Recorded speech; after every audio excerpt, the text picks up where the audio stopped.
guys মাৰ্চত মই গৈছিলোঁ নেপাল আৰু নেপালৰ বহুত ভিডিঅ' মোৰ একাউণ্টত আপলোড হৈ আছে যেনেকৈ ফেচবুক হওক ইউটিউব হওক ইনষ্টাগ্ৰাম হওক সকলোতে আপলোড হৈ আছে তো যদি চোৱা আপোনালোকে চাব পাৰিব কিন্তু বৰ্তমান নেপালৰ চিটুৱেশ্যন বহুত বেছি বেয়া যিহেতু যদি আপোনালোকে চোৱা নাই গম পাব মোৰ ফ্ৰেণ্ড দীপেশ থাকে নেপালত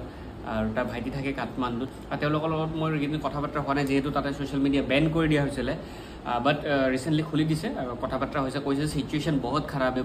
হে বাকীতো আমি নিউজত পায়ে আছোঁ কিন্তু হ'লেও মানে তাত থকা মানুহখিনিৰ পৰা যেতিয়া শুনিব পাওঁ তাৰপিছত কৈছে যে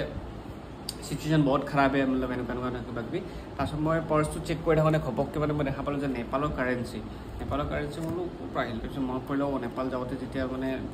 চেঞ্জ কৰিছিলোঁ পইচা কেইটামান পইচা থাকি গৈছিলে তো বাকী যি নহওক নেপালৰ যাতে সোনকালে চব প্ৰব্লেমবোৰ ঠিক হৈ যাওক আৰু নেপালৰ কাৰেঞ্চি কি আছে মই এবাৰ আপোনালোকক দেখুৱাই দিছোঁ এইটো হৈছে 10 টকা নেপালৰ তাৰপিছত